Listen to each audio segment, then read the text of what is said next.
In the meantime, there is no doubt that Albuquerque Community Safety, the newest branch of first responders, is helping people, especially people who are suffering from a mental health crisis. But there are questions about how effective they are. Forward investigator Ryan Laughlin went on a ride along after dark and found those workers are now facing similar challenges as another group of first responders, the police.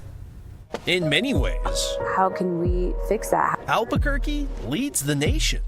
We're responding to someone that's having mental health crisis. Albuquerque Community Safety has reimagined and reinvented 911 first response. Suicidal ideation, depression, high anxiety. I held it together as long as I could. The graveyard shift is the latest test. And as ACS grows, so do its challenges. Caller is schizophrenic and advised he is having an episode and he wants to go to the hospital. This is how ACS behavioral health responders work around the clock. Our last interaction with him was back in April. We're outside of your apartment. Handling calls after dark. Right now we're on a call right now for a guy who was saying that he was hearing voices and needing some help. There's a whole lot of different services. We saw multiple people in crisis call for help. Are you willing to go to the hospital tonight? People who, before ACS, had few options. It's really great that people know about us, right? The higher the demand is. Jody Escobel, the new ACS director, rode along. She's a former MMA fighter, first responder, and flight medic. I understand shift work. I understand long hours. I understand hard calls. I understand the ups and downs of all of that. She leads this innovative department that is a signature achievement for Albuquerque's mayor. And today, ACS responds 24/7 and has taken 80,000 calls helping those in need.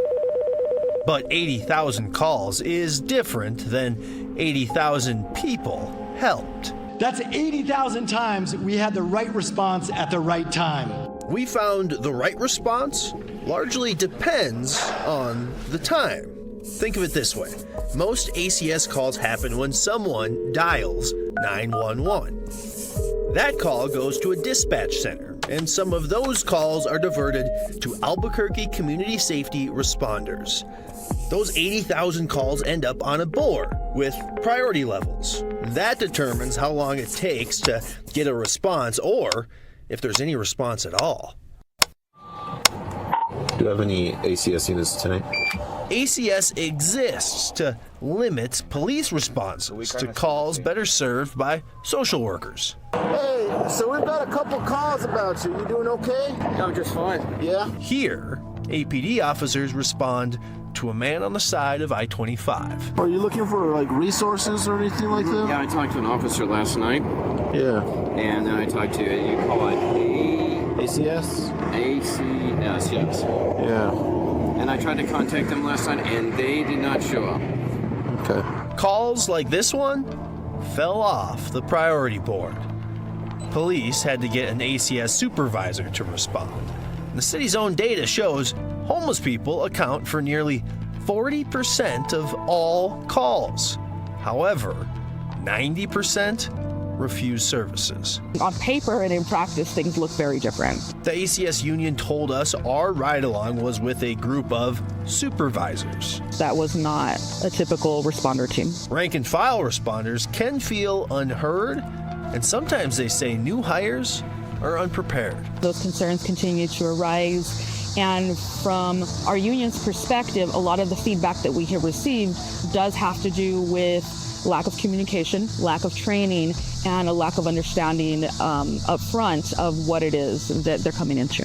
The challenges for ACS now mirror the police department it aims to help: hiring, retention, and response times. We are seeing things on the street that we haven't ever seen before. You know, people are dual diagnosis, multi-layer issues, and like, how can we fix that? Last year, it took responders, on average, less than 2 hours to clear a call. It's more than doubled, over 4 hours to clear one call. Escobel says that's largely due to increased demand and a need to hire more responders.